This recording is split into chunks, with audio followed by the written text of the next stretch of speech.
बीते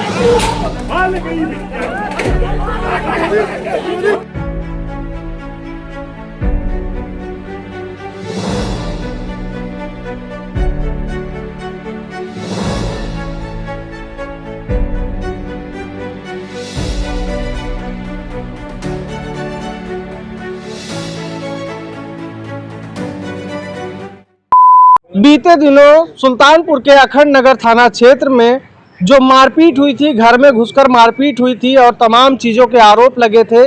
बातचीत करेंगे, उस घटना के पीड़ित हमारे साथ मौजूद हैं। इनके घर पे ही हमला हुआ था, क्या कुछ मामला हुआ था और क्या कुछ चल रहा है आज के समय में, उसी पर पूरा बातचीत होगी। क्या नाम है आपका भैया? जिलाजीत यादव। जिलाजीत यादव जी, क्या मामला हुआ था आपके यहाँ? सर मेरे घर पे कुछ गुंडों ने अटैक किया, जमीनी विवाद थी।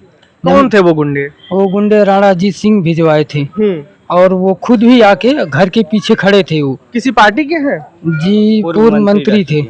किस पार्टी के थे? ये जय सुहेल देव से शायद थे ये, अभी इतना कंफर्म नहीं मालूम है हमको। हाँ, उसी पार्टी से थे। तो हमारे पटीदार के मामला विवादी था जमीन का। तो हमारा पटीदार बोला कि हमको जमीन चाहिए, तो हमने उसको दे दिया। हम उसको जमीन देने के बाद भी बोले तुम अपना बना लो, मैं अपना बना लूं।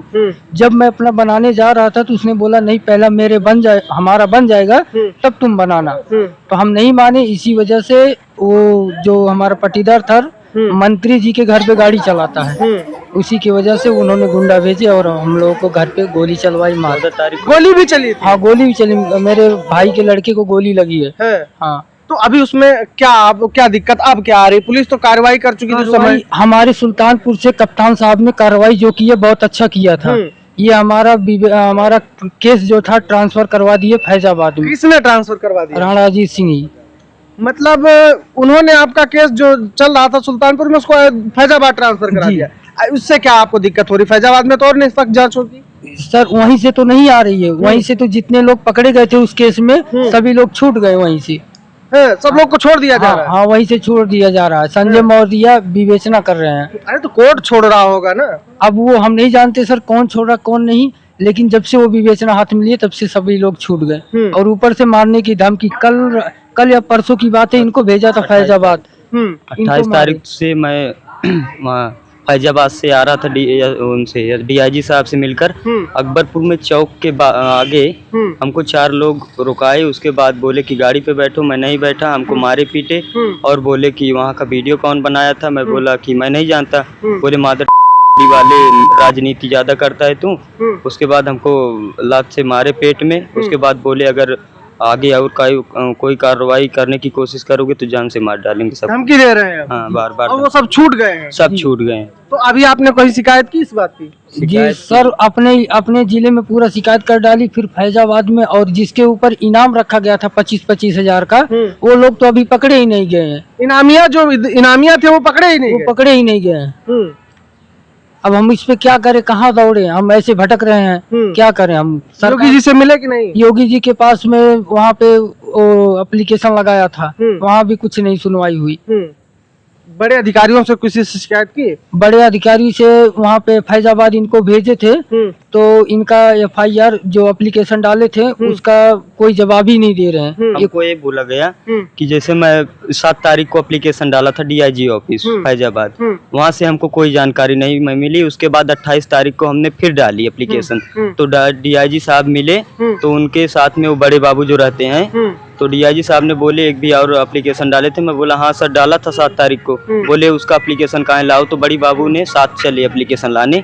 तो बड़े बाबू ने बोला कि एप्लीकेशन बोल दो, एप्लीकेशन हम लोग दूसरी जगह डाले थे। हम लोगों को झूठ बोलने के लिए बोला। बोले यहाँ से कोई कार्रवाई नहीं की जाएगी। तो बोले कार्रवाई नहीं की साफ तौर पर उन्होंने? हाँ, वो बोला नहीं की जाएगी। पुलिस ये कह रही कि यहाँ से कार्रवाई नहीं की जाएगी।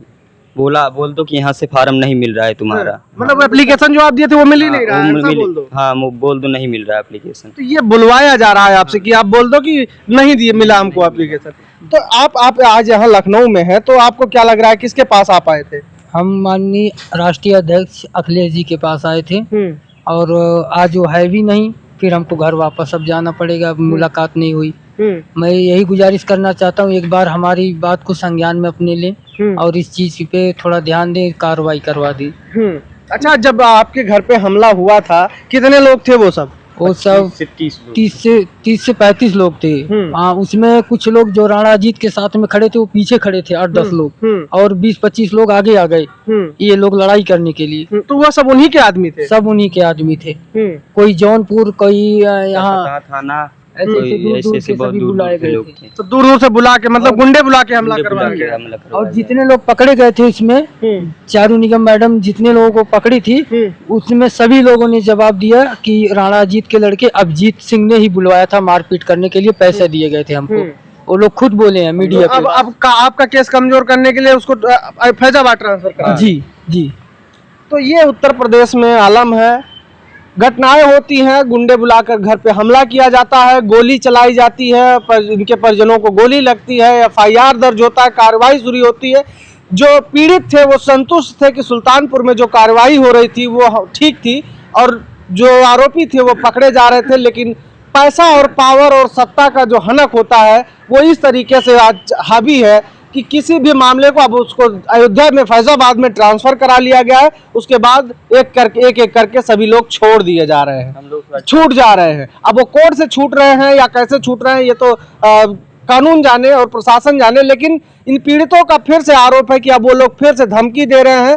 और जब हम लोग कहीं जाते हैं, चाहे कोर्ट में हो या जहां पर बुलावा होता है, पैरवी के लिए जाते हैं, तो रास्ते में मिलते हैं, मारते हैं, पीटते हैं, धमकाते हैं, जान से मारने की धमकी देते हैं। और दूसरी तरफ उत्तर प्रदेश में योगी आदित्यनाथ जी लगातार ये कहते हैं कि उत्तर प्रदेश में 0 टॉलरेंस चल रही है, अपराधी प्रदेश छोड़ चुके हैं, या तो फिर ऊपर चले गए या फिर प्रदेश के बाहर चले गए। तो फिर वो कौन अपराधी है जो इस तरीके की घटनाएं अंजाम दे रहे हैं? ये कोई एक नई घटना सुल्तानपुर की नहीं है, लगातार आपको सुल्तानपुर में ऐसी तमाम घटनाएं उदाहरण के लिए मिल जाएंगी।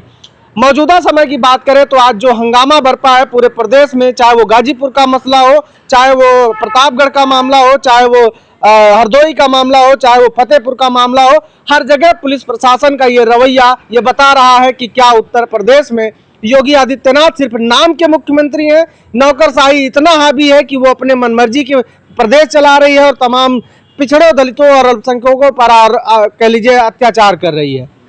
सवाल ये बड़ा है कि क्या 0 टॉलरेंस का दावा उतना ही खोखला है जितना एक गैस का गुब्बारा?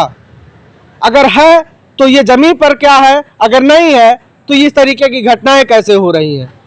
सवाल बड़ा है, इसका जवाब जनता जानती है। और 2027 का विधानसभा चुनाव करीब है, इसको कहीं ना कहीं जनता जरूर नोटिस करेगी। इस वीडियो में इतना ही, फिलहाल के लिए नमस्कार।